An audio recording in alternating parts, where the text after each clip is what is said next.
Okay, so this is 2:30 now.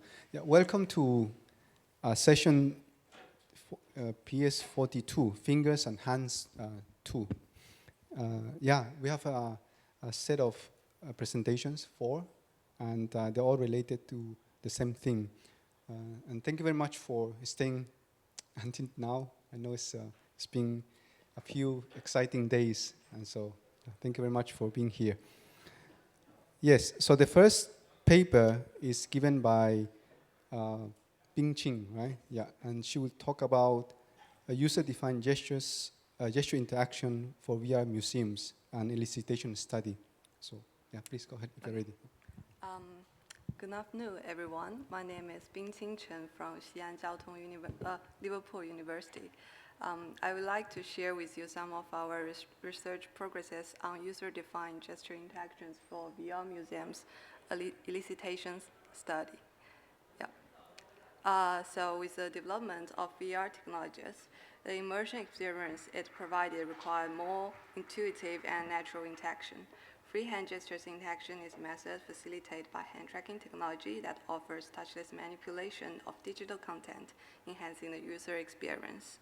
And we summarized like previous works as shown in the table from the recent systematic review and to better understand the appropriate freehand gesture inputs for the typical interactions in VR. And we recognized in total 8 different types of reference, categorized into 3 groups, including travel, selection, and manipulation, and system control based on Bowman's taxonomy of 3D interaction techniques. Also, we have the corresponding gesture descriptions beside. However, we found that several research gaps. The first one is there is lack of exploration of freehand gestural interaction within 3D VR platforms, and the task-specific gesture sets proposed in different scenarios has generalizability issues. We can transfer like the gesture proposed in other works directly. The need and the design of gesture is not usually user-centered, and the need there's no real-time feedback to support participants in visualization of the impact of their gestures from the first-person perspective. So, considering the gaps mentioned above, we ultimately want to derive a user-defined freehand gesture set of typical reference in the scenario of VR museums. And we plan to conduct a two gesture elicitation study, which is widely applied to design intuitive gesture commands for interactive systems and devices, and it is able to facilitate a comprehensive understanding of end user needs and expectations. So we plan to conduct a 2-phase GS, with phase 1 to collect a set of gestures and phase 2 refine a set we obtain. It has been validated. It is able to validate the usability and consistency of the gesture set, and it has been proved to be effective in improving user agreement in gesture elicitation. So, based on the reference that we collected before, we conducted a pilot study with end users to check user understandings of the reference. After which some references were removed as they are found unnecessary or obtuse for our study. For example, a large portion of the participants mentioned it was unnatural to use gesture to steer backward. So as a result, we then get the following 8 groups of reference. So here's the design of our scenarios VR museum. Which present an ideal context for investigating freehand gestural interactions for our typical VR reference. So this involves user movement in virtual environment, the selection and manipulation of museum artifacts, and system controls of multimedia, such as text panels and videos. So for the scenario design, the virtual museum the virtual museum we design include 8 artifacts with corresponding information panel and videos. and there are 5 teleport points for travel gesture elicitation.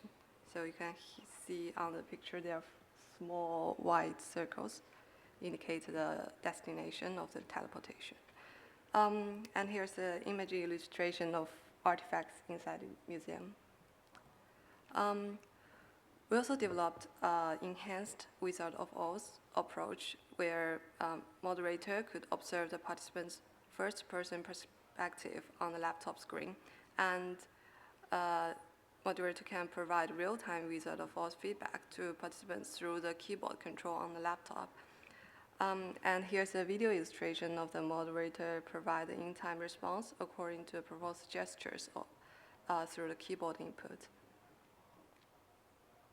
Yeah, and 4 or 8 reference. Right. So then we conduct a first experiment to collect participants' gestural behavior in 8 groups of reference. So users were asked to perform 2 gestures in order to minimize 2 gestures they found appropriate for each reference, which is also meant to minimize legacy bias. And then they are asked to rank their first and second choices. There are 2 measures for our experiment. So firstly, we calculate the agreement score, which is used to quantify the degree of consensus and preference among participants regarding the specific gestures for the given reference. And secondly, we have a semi-structured interview with 2 questions. First is, do these gestures cover all your intended actions in a VR museum? If not, what else would you expect to have, and how do you feel about feedback for your proposed gestures? So in total, we got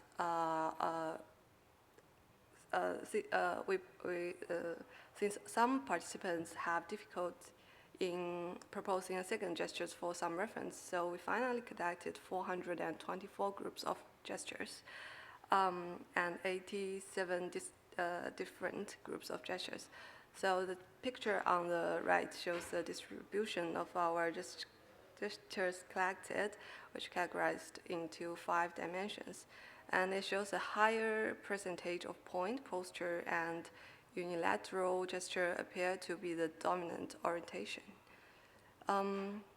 Also, here is the result of our agreement score for the first experiment.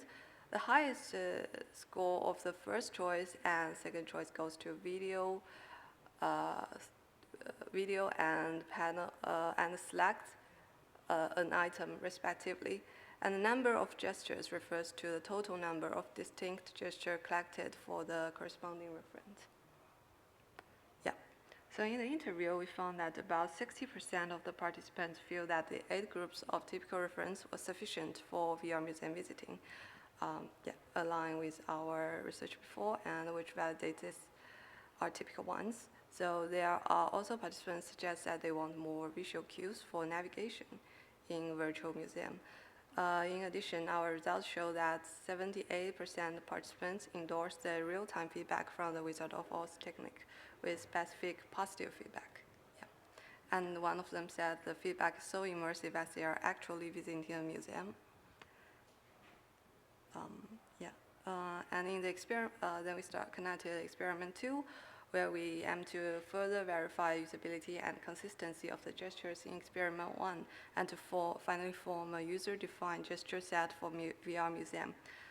We invited the same participants from experiment 1. In this experiment, they were required to wear the VR MD to record the experimental environment at first. And then they are asked to select and rank the 2 most appropriate gestures among the gesture candidates for each reference, where the candidates are the gestures we obtained from the first experiment. Yeah. So here's the results of our agreement scores for the second experiment. For the first choice gesture, the reference of video play pause has the highest score, while for the second choice, it was reference select an item. Yeah. Overall, participants had lower agreement scores for travel reference than the other 2 categorization. And additionally, the results showed higher average agreement score for both first choice and second choice than that in experiment 1, indicating stronger consensus. So by summarizing gesture collected from and voted by participants in the 2 experiments, we refine a set of user-defined freehand gestures specific to VR museum visiting. So here's the entire view of our gesture set we obtained, and I will explain like different part. And the part 1 is the name of the referent, and part 2 indicates the top two user-defined gestures collected from experiment 1, whereas in the blue frame, and experiment 2 in yellow frame. So the numbers N1 and N2 in the part 3 refers to the number of participants selecting the gestures as the first and second choice respectively, and the capital N indicating the total selection count. So, and the corresponding description is placed under in the fourth part. Yeah, yeah, it's the entire set. You can check it in our paper.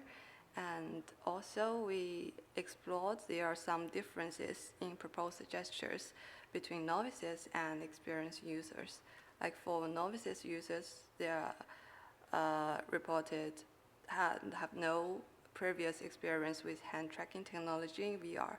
And the difference is obvious in 2 tasks. The first one is teleport, where novices prefer to use a palm-based gestures, while the experienced ones prefer to use a finger ray. And for the other task is the panel open and close, where novices prefer to imagine a button beside the panel for clicking. Our experienced ones prefer to operate with the item directly. Yeah. So here's the discussion section, and we discuss some design implications from our study for designers, researchers, and developers. So we suggested like, so we first found that mental models in 2D UIs can be transferred to 3D UIs, and we suggest to adopt different gestures for different reference. So for example, we suggest to retain the point with index finger gesture for the system control category to align with the mental models of most users instead of overriding it. And travel in UI, as we said before, it has a relative lower consensus other than other 2 categories. So we think it's pointing out the possibilities of innovative designs for travel reference in future work. And virtual hand metaphor we found that virtual hand metaphor require less learning costs than the raycasting metaphor. And participants favored indirect selection but direct manipulation. So, yeah. And as we presented, the gesture set, we advise to enrich the gesture set with secondary choices, since user might find the gesture options they might not have encountered before to be natural and easy to use. And we suggest user to use our researchers to use our enhanced wizard of Oz technique, since it helps users to understand the reference better. Also, the standardized description for user-defined gestures is necessary and help everyone to understand. So these implications like highlight the importance. Yeah. Sorry. So in addition to VR museums, our gestures can be adopted in other scenarios with immersive environment simulations. The reference can also be like easily expanded to fit various contexts, such as VR galleries and historical reconstructions. So also in VR educational applications, people can like answer questions with the reference of panel and select, combine them. So yeah, that's all. Thank you.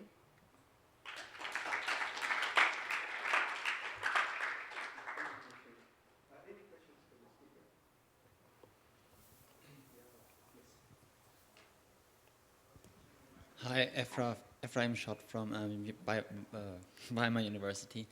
I'm also having a lot of problems with getting users to understand controls, especially novice users, which we always have in these virtual museums. Yeah. And I'm not sure if I understood correctly, but did your participants also try out the whole sets, or they just defined the hands, or could they change the actions? So we have summarized these 8 reference, right? Yeah. And they were asked to perform, imagine their gestures according to this reference. So yeah, like because it's a Wizard of Oz approach, so they can perform just any gesture they want, and our moderator can simulate the feedback, like through, the feedback can be simulated by moderators, so they can do whatever they want, and the feedback will be in time and first perspective, so they can understand the impact of their gestures. Yeah. Okay, so they could then later say, oh, I want to try the other one for that instead. If they were not sure, because if they can try out, but then they might change opinion on something, right? Yeah, sure. Okay. We allow them to do that. All Yeah, right. Okay. Thank you. No worries.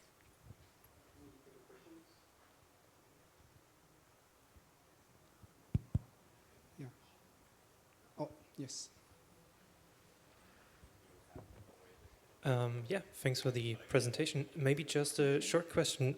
So in museums, most of the times you have well, multiple people and often a guide as well, right? Not necessarily, but sometimes.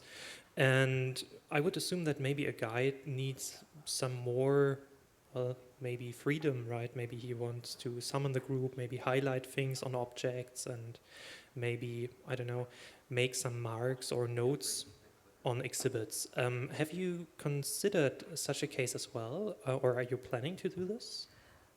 Yeah, because in this work we are we just start with like typical reference that is able to generalizable to other scenarios, and what do you propose is more specific to the museum scenarios, and maybe like we will do this in future work.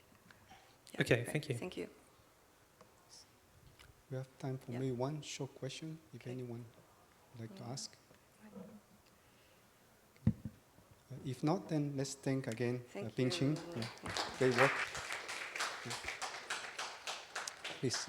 So the next speaker is Suliac, right? Is that correct? Yes. Yeah. And he will be presenting the group's work on studying the perception of vibrotactile haptic cues on the finger, hand, and forearms for representing microgestures.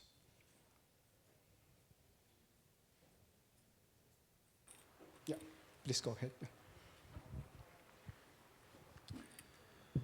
So thank you for the introduction. So hi everyone, I'm Suliac Lavenant, a PhD student of the Loki team at the Unreal Lab in Lille.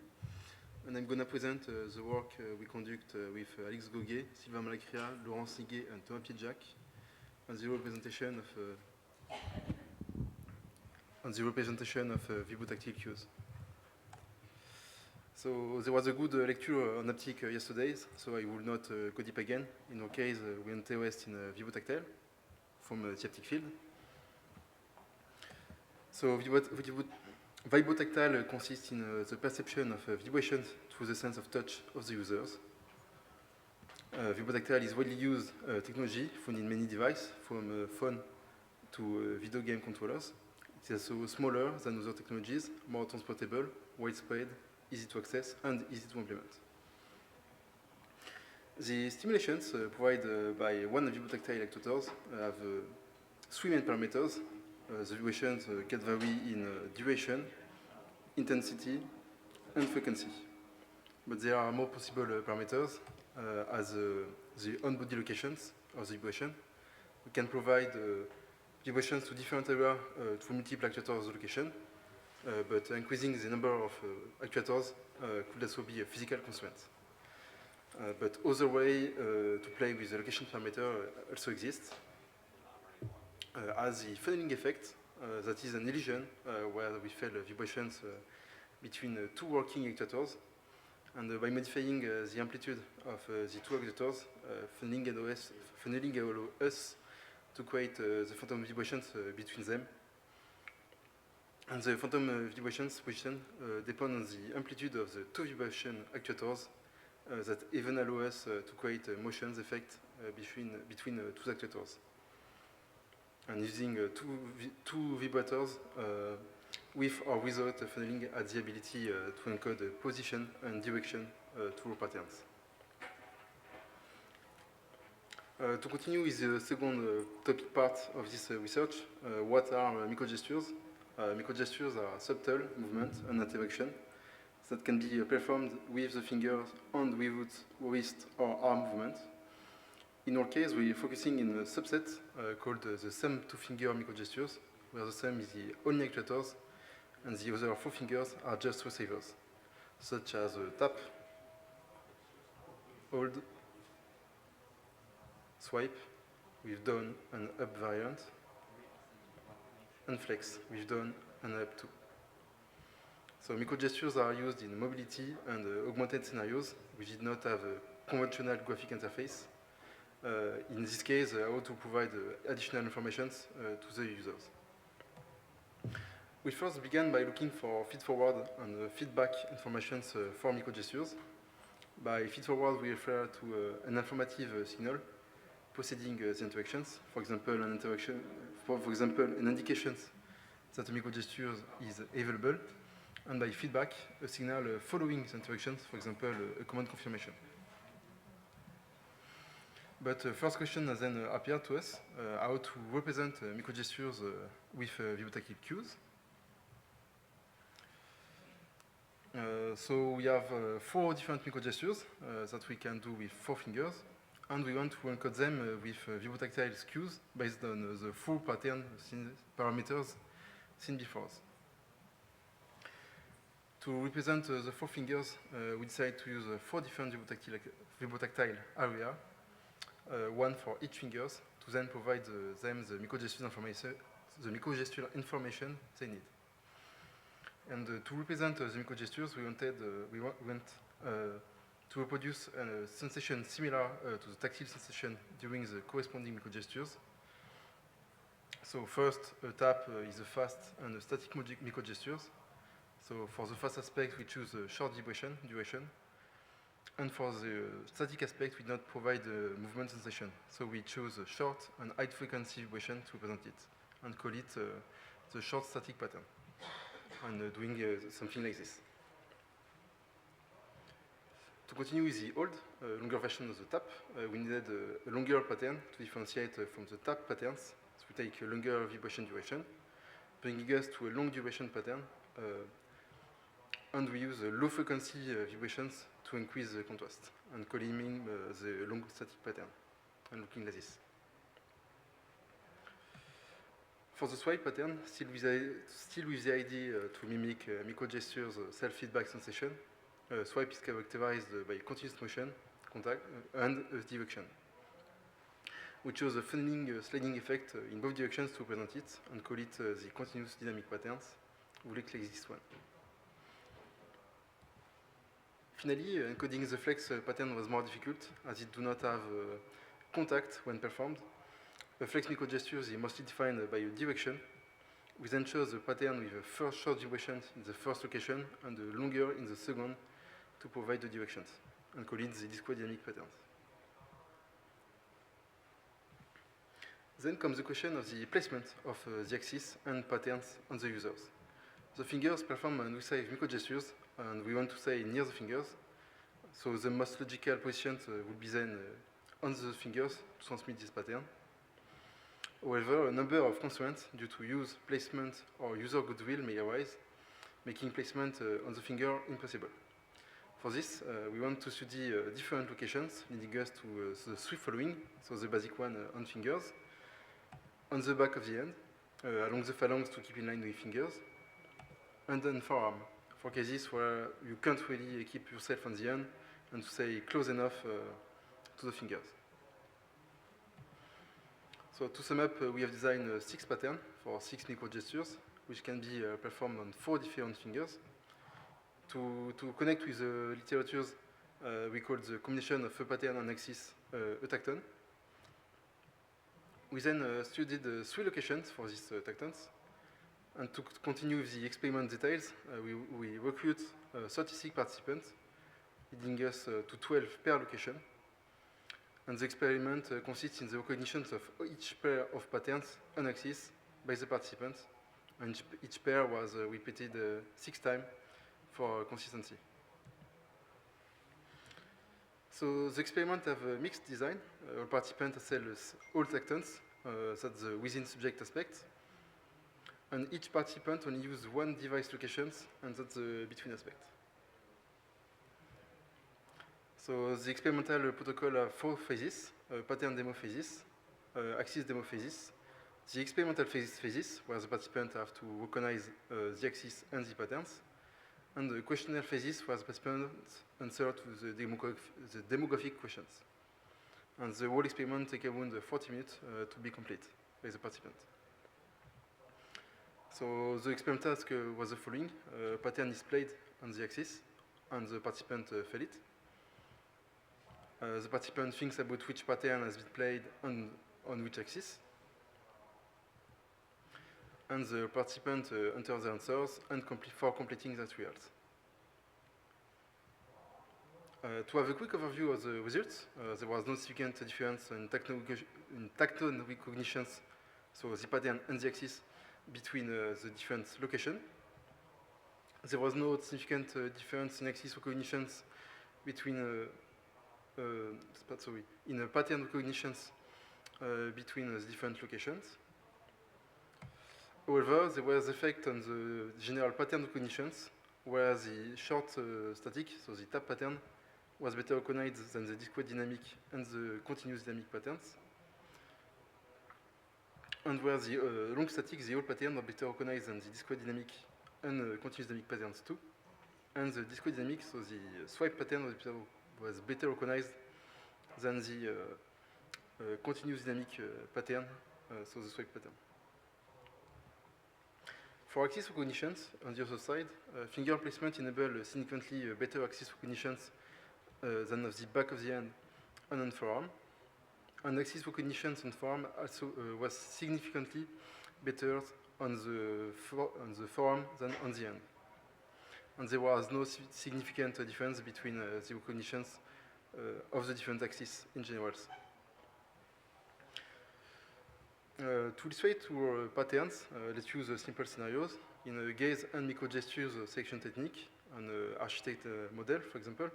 The view is not available to save supplementary information as already used to aim to something. The technique uses gaze to aim to an object and use microgestures to select the object and then make adjustments. So first, the placements in these scenarios are there are no specific constraints, except maybe if the user really don't want to keep on a specific locations.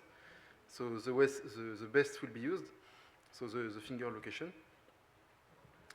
And the pattern in this scenario could be used as a feed forward to make the user guess that the microgestures is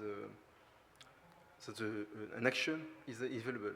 For example, the user is still looking at the same object for a few seconds, and the flex pattern, the discrete dynamic one, could be triggered to let him know that he can select the object with flex microgestures. So that was a quick overview of our research. I'll be happy to answer any questions you may have. Thank you for your attention.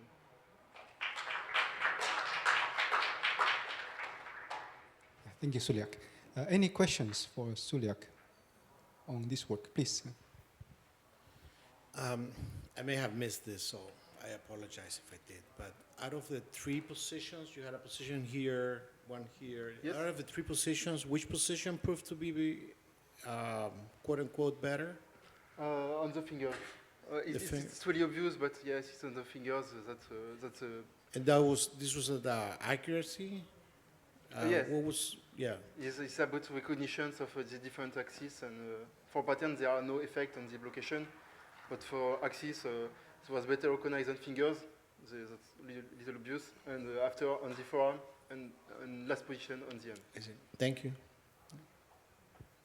Any other questions? If you go back to slide 26, I believe, you had about the difference between, here, sorry. Yeah. Yes? Go back. No, yeah, here. So it seems like short, there's some pattern here or not? Short and short, long and long, and discrete. Do you see any pattern here about, in terms of the difference between short and long The feedback? duration of the patterns? Yeah. It's a good question, I didn't know. I didn't look like for this effect. Yeah. But I didn't think that an effect because the short Atix was little shorter than the long and was better recognized. So and that was the two better recognized. So I didn't think so. Yeah. I did a project a long time ago, and we found that for long feedback, especially haptic, when it's longer, the longer it goes, the feeling becomes shorter. Yeah. So perhaps users or people become accustomed to the feedback, and then they feel like they sense it less and less. So I don't know whether that applies to your project as well, but that is one finding that we found a while back. Yeah. We see a similar effect when designing the patterns. So for the continuous dynamic, we have the funneling sliding effect, where if the pattern was too long, the user forget where it starts. Yeah, exactly. I think it's the same finding. Yeah. Any other questions for Suliac, since he is here already? If not, please send your questions online, and he can answer it later. Yeah. Thank you very much, Suliac. Yeah. So, this comes to our third talk. It's also a conference paper, and the speaker is Yudai, right, Tanaka, and he will be sharing his work or their work on realistic, right? Remote touch sensations to fingers from a wristband via visually augmented electro-tactile feedback. It's a very intense title.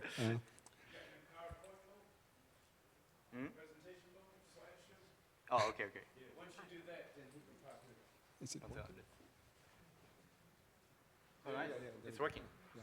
Good. Yeah. I can just hold the microphone. Yeah. All right. We're not able to hear it. Okay. Please, Yudai. Yeah. All right, so thanks for the introduction. I'm Yudai Tanaka from University of Chicago. Today I'm happy to present the work I did at the Meta Reality Labs as an intern in collaboration with Neil Weiss, Robert Bolger-Cruz, Jess Hartcher-O'Brien, Brandon Flynn, Roger Bold, and Nicholas Cornisi.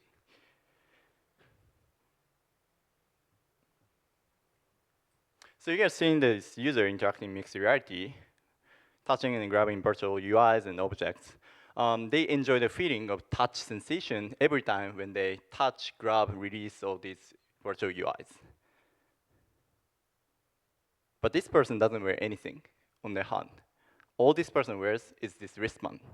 So today's goal is to make sense of how all these are possible. But before diving too much deeper, I want to just make sure that we are on the same page. So, you guys all attended like Monday keynote, and you heard the Benko's talk. And here is ISMAR. So many of us believe that augmented reality or mixed reality is the next paradigm of computing that comes with AR glasses. And we can also envision that users interact with these UIs with a stylish, comfortable, and socially acceptable wristband. Essentially, as an HCI researcher, it is natural to imagine that the wristbands can be a vantage point for practical HCI solution in mixed reality. But there's still a problem. So today, what's going to happen, this user actually reach their hands, try to touch, and grab these UIs. Obviously, nothing happens, which creates an inconsistency that they should feel the feeling of touching, but they don't feel anything. This is very fundamental because we feel the sensation as we touch and grab this object, integral part of our lives even. So when we think about the haptics community, people have been designing these kind of grabs or very specialized devices, high fidelity haptic feedback provided by these devices. But unfortunately, as you can see, these devices are completely incompatible with the wristband form factors.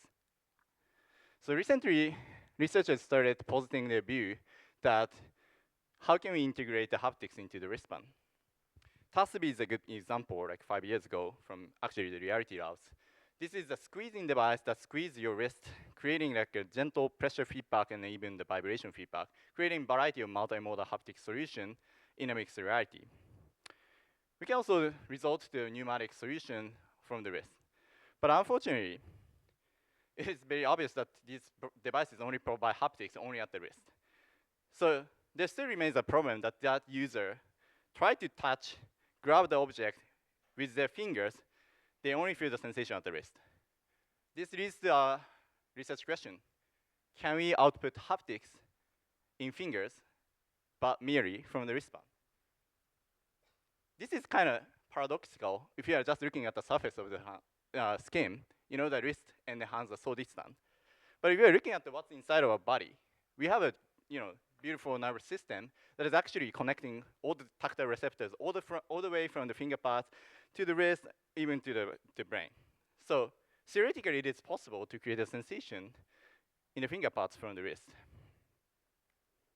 So this is our approach. This wristband electrically stimulates the wrist.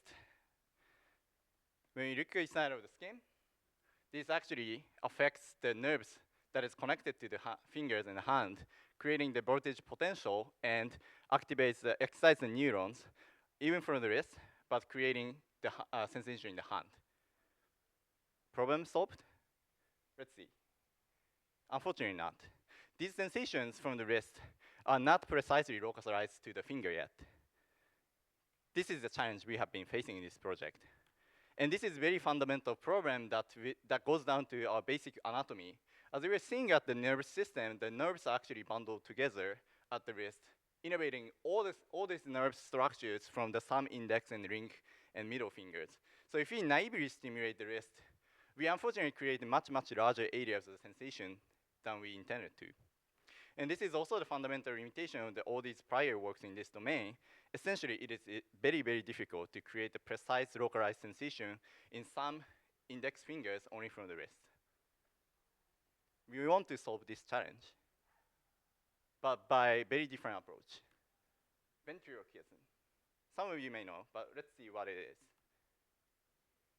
Oh shit, the sound is very important. So it's very basic that we see that door is speaking from this visual feedback, even though the sound is actually coming from the mouth of the performer. This is a cross-modal illusion. And here's the important part. Ventriloquism is also the phenomenon in haptics. So when vibrating a point of your arm, while lighting up another yet nearby region, you feel that the vibration is actually shifted and actually coming from the location of the light. This is a concept that we are leveraging, but tailoring for our mixed reality electro-tactile feedback. So pressing the button highlights this index finger, grabbing or pinching objects highlights these two corresponding fingers, essentially signifying that where you should feel the sensation. This actually works pretty well, focusing your perception and redirecting your perceived sensation much more into the target fingers. But we are not just making the sensation. Our mission is also to provide a vision that how this kind of haptic feedback can be actually integrated into a practical device. That was another challenge. How can we make these kind of devices practical? Unfortunately, when we look at these kind of devices, like in academia, this is by the way my work, but these 99% of these works are actually using this kind of fabric sheets. When we flip these fabric sheets, it's a kind of medical grade sticky gel electrodes, which is really, really poor in attaching and detaching when we are thinking about the practical usage of the wristbands. And what's more, these gels degrade over time, need replacement every few hours. So let's see how our wristbands perform. It's seemingly the user very easygoing in wearing and also detaching. There's no struggling here.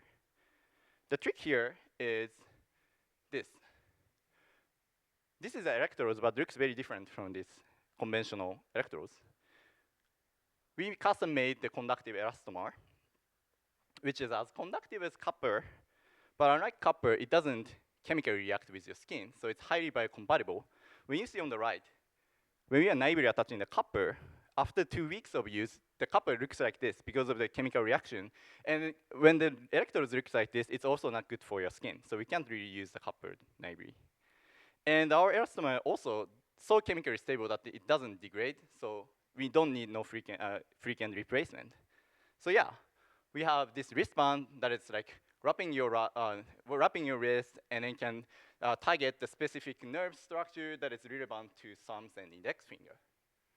But there's a big, big catch here. If we are naively applying electrical currents in one polarity, which is ideal for creating sensation in the hand, what's going to happen inside your skin is that we are applying the electrolyzed ion from the electrode to the skin. And this is actually a chemical reaction that irritates your skin. It's called electrolysis. So it's not also comfortable.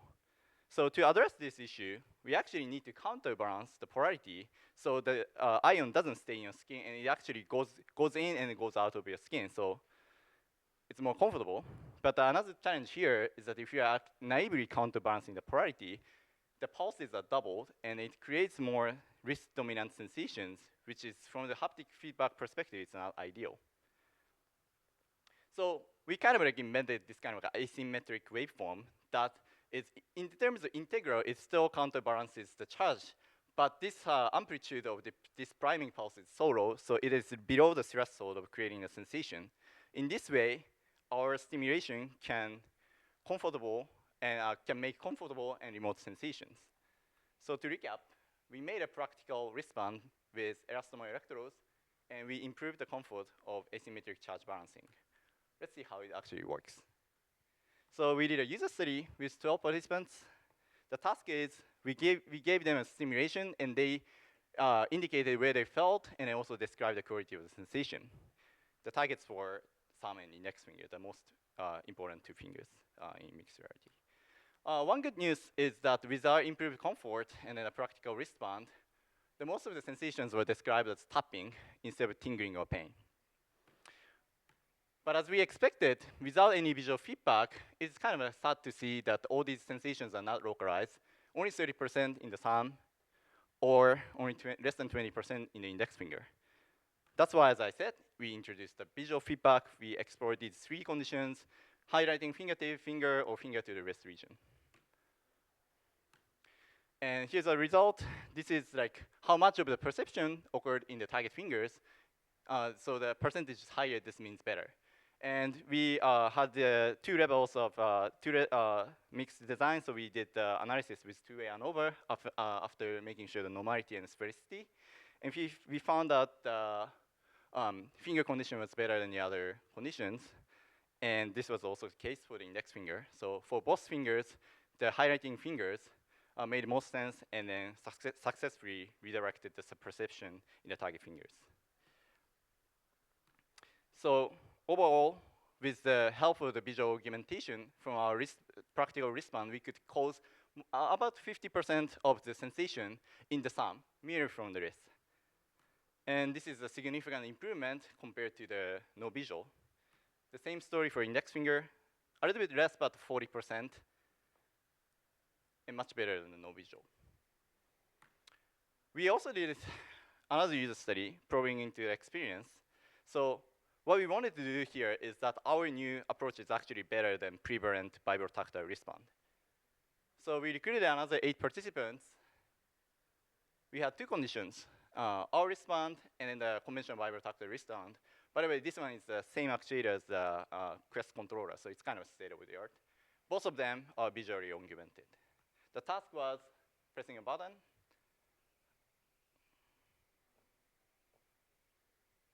and grabbing objects. After doing these tasks, participants rated the realism, the haptic feedback. And I'm very, very happy to inform that we had a much better haptic realism compared to the conventional wristband based on Vibrotactile. And they also preferred our wristbands over Vibrotactile. All right, let's conclude.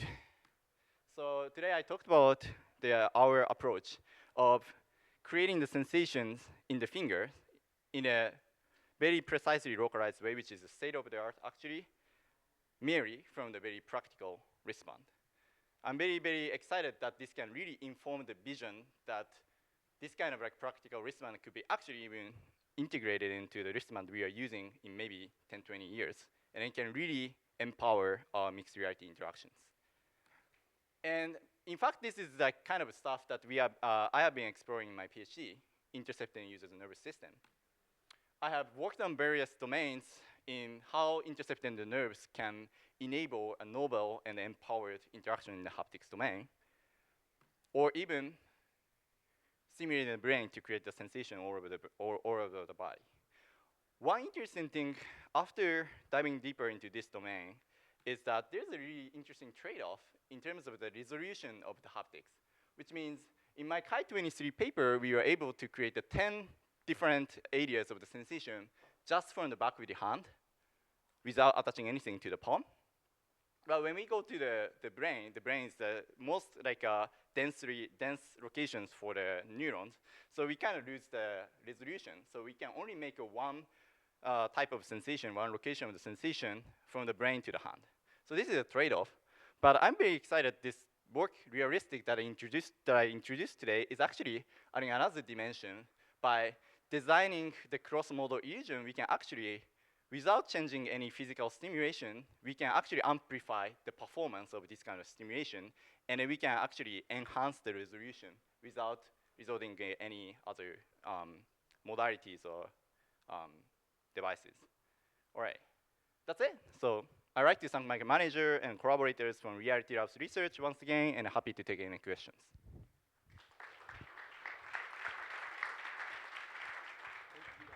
Any questions for Yudai, please?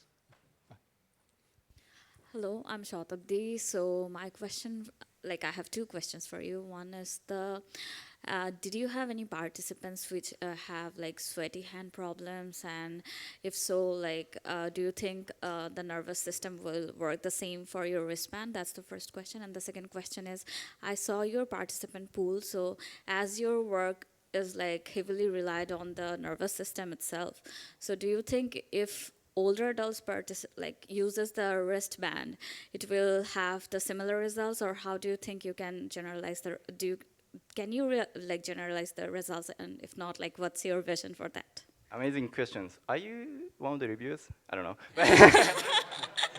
No, the I'm not. First question, so I actually skipped a lot of contents here. We actually custom made our circuit that is actually implementing lots of safety features as well as the real-time measurement of the skin impedance.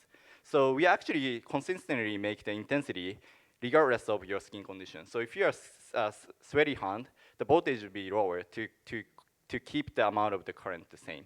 So that addresses your first question. The second question, yes, we acknowledge our limitation of the study. Our participants pool are mostly from the 20s. So, and there's the fact that, as you get older, your mechanoreceptors are kind of dying out. So it could definitely create different results possibly. And this is a very important domain for future research. Yep.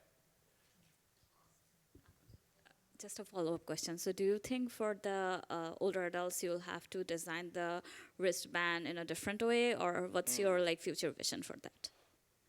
Yeah, it's very difficult because the fundamental issue is you have less mechanoreceptors, right? So I can imagine that the sensation might be more sparse and weaker, but we don't really want to just crank up the intensity. That's not good. So I'll think about it.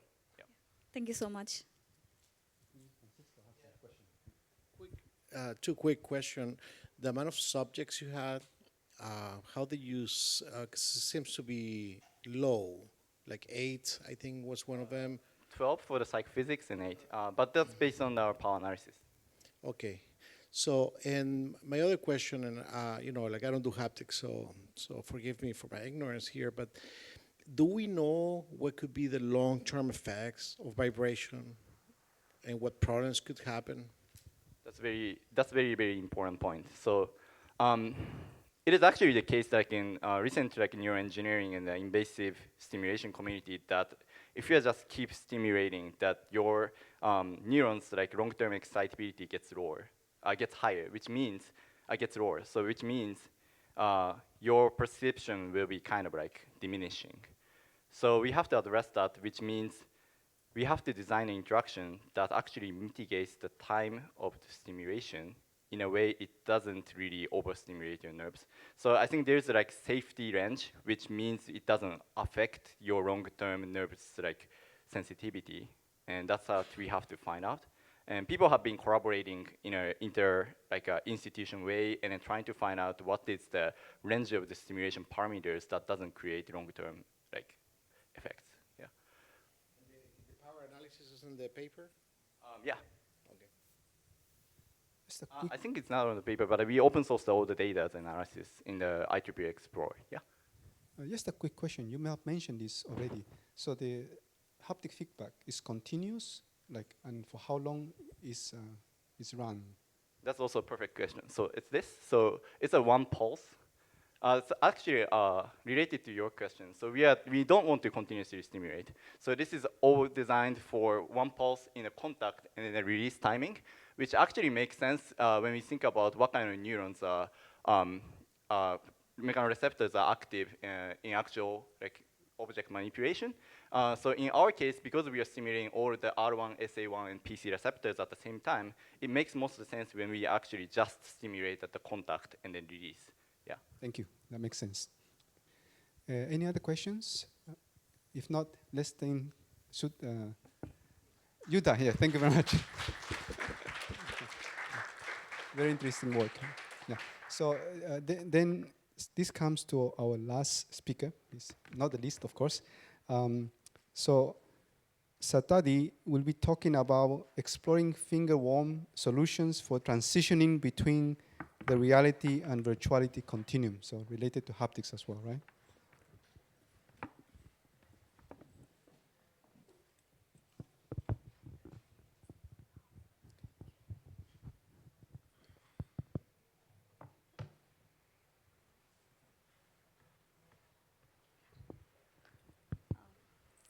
Please. Yeah.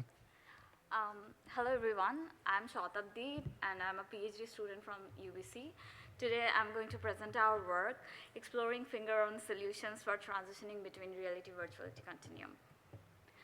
When immersed in virtual reality, we often solely depend on transitioning between the real world and virtual reality to grab information from the real world. However, according to Milgram's continuum, there are multiple worlds in between. To maintain immersion and seamlessly gather information, we may want to transition between augmented reality, augmented virtuality, and the virtual world. Current HMD devices, such as the Oculus, offer double tapping feature for transitioning between realities, and this can cause headset shaking issues. Similarly, the Apple Vision Pro includes a digital crown for switching between realities. In both the solutions, user must move their hand and interact with the HMD to transition between the realities, which may interrupt the immersive experience. So some of the works in terms of transitioning between realities are this. So blending spaces enables cross-reality object manipulation task. Reality Lens allows users to create a lens using a controller to capture information from the real world and transfer into VR. VRception offers users the ability to navigate into the reality-virtuality continuum through a virtual slider using the controller. These works highlight the need for further exploration into the cross-reality transitioning methods. As proposed in the index finger augmented gestures, that IFAT gestures offer fast, accurate, and socially accepted method for interaction.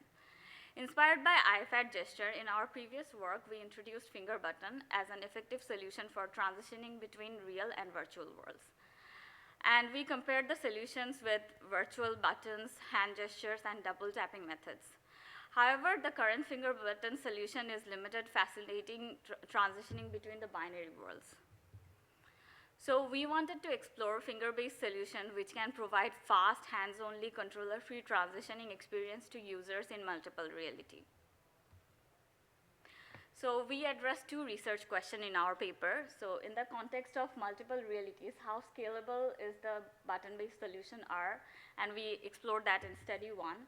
And the next research question was, with the best button-based technique, how is it compared to the other potential methods for navigating in multiple realities? And we explored that in study 2. So we have designed like 4 configurations for the button-based solutions to navigate between the 4 worlds. So we have this one button technique, which is basically the finger button, to transition between the 4 realities we have, and it's like a sequential transition. So the task we had is user see our shape in the real world, and user go to the target world to select the proper shape that they saw in the real world. So in this case, user is transitioning between real to virtual world. The virtual world is the target world here. So for the two button technique, one button was assigned for the real world and augmented reality, and another button was assigned for augmented virtuality and the VR world. And user have to click the button twice, click the AV button twice to go to the virtual reality. That's the same for the real world and augmented reality. So here the target world is virtual reality, and user is tapping the button twice to go to the virtual reality as the target world in the 2x1 button.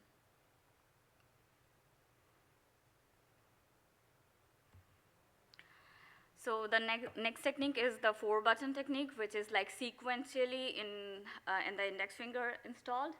So user can directly select the button to go to their target world. And here the target world is also virtual reality.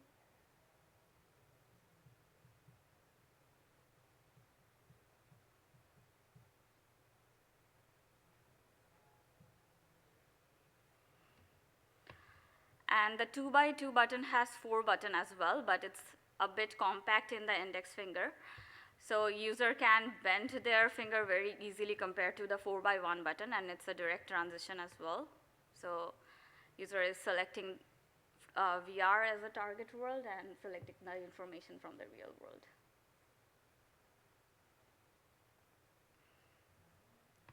So we wanted to understand which button configuration is best for the multiple reality transition in our first study. And we had 4 techniques and 3 worlds, the augmented reality, augmented virtuality, and the virtual reality. And user always started with the real world and went to the target world. And as the dependent variable, we measured the trial time, error rate, and user preference, and we had 14 participants for our study. And the results showed that the 2x2 button was faster in all the worlds, the augmented reality, augmented virtuality, and the virtual world as well. So for the 4x1 button setup, it caused discomfort for the user, as like for finger bending, it was not very convenient. And the 2x1 button required to memorize button mappings for each of the world, like you have to click the button twice to go to the virtual world, you have to click the button twice to go to the augmented reality, so that was the issue with the 2x1 button.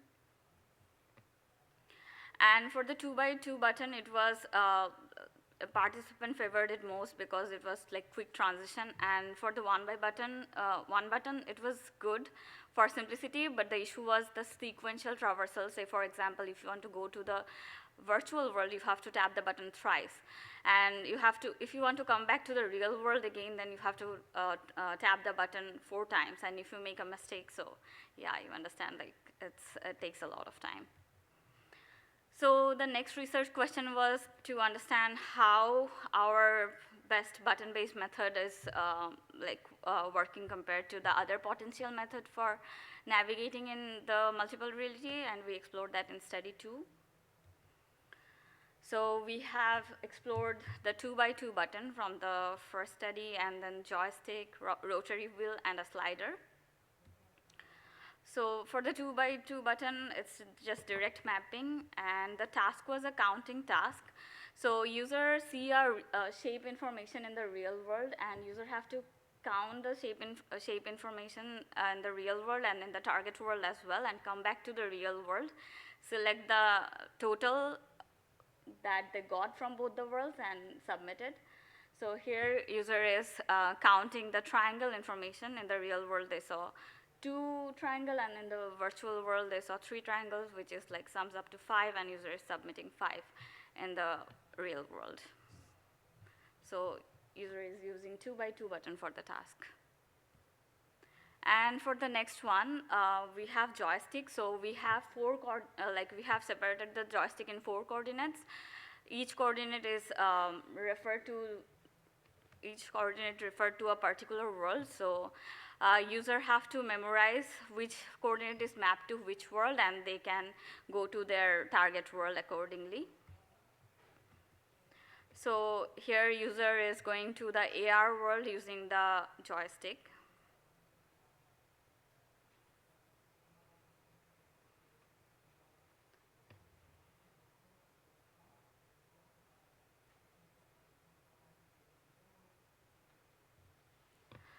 So for the next one, we have this rotary wheel. So it's just like the digital crown, but it's in the index finger. As our work was motivated by the IFAT gesture, so we had all the techniques in the index finger. So it's like you have to move the rotary wheel anti-clockwise to go to the AR, AV, VR world, and clockwise to come back to the real world direction. So that's the idea about the rotary wheel. So here you can see user is going to the AV world for transitioning.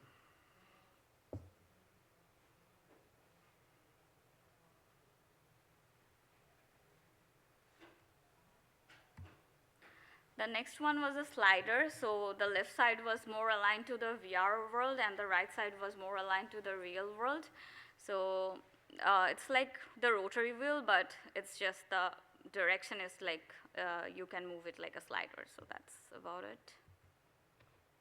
So here the user is just navigating to different worlds using the slider.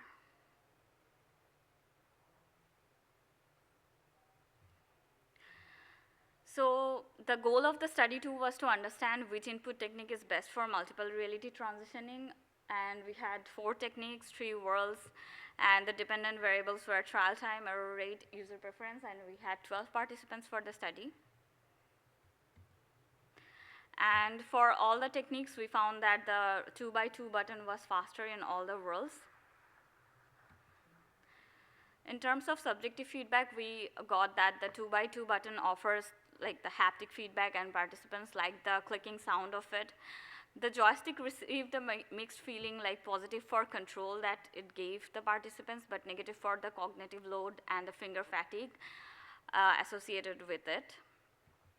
And also for the rotary wheel and slider, actually it was time consuming because of the overshooting issues that it had. And also like to reach augmented reality or augmented virtuality, they had some overshooting issues which caused delays and frustrations. Some of the design guidelines from our work is direct mapping between buttons and realities can be used for reducing the cognitive load. And also while designing any things like that, we can ensure higher degree of freedom for finger movement. Like if you see our study 1 design, like we have 4x1 button and the 2x2 button, but participants favored the 2x2 button most because like you could bend your finger better. And also for discrete input devices, it offers faster transitions because there was no cognitive load associated with it.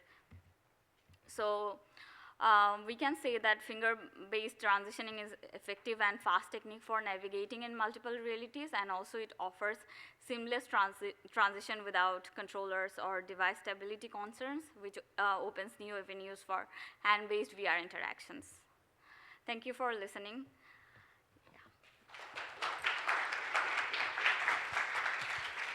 Yes. Thank you, Satadi. Any questions for the speaker? Yes, Doug, please. Thanks for the talk. Sorry if I missed it at the beginning, but can you give a scenario, an application scenario where you would need to transition among all 4 of these points on the reality-virtuality continuum? I think many applications need to transition just between 2 states, but what's an application that needs all 4 states? So one of the amazing paper that I have read in this direction is the Magic Book by Mark. So in that paper, there were multiple examples to have like transitioning between real, AR, AV, and VR. So if I give you one of the example, it's like if you want to design an architectural monument or something, and you want to grab information from things around you, you might not want to like always transition between real to VR, because that breaks the immersion of it. Maybe if you want to measure some of the things from your real world object, you can just transition to AV, and there is a small window where you can get the measurements and come back to the virtual world and build the monument. If you want to get some like more data from the real world, you want to go to the AR world. And if you want to just break the immersion of the virtual reality, just go to the real world, something like that. Yeah. Any other questions for Satadi?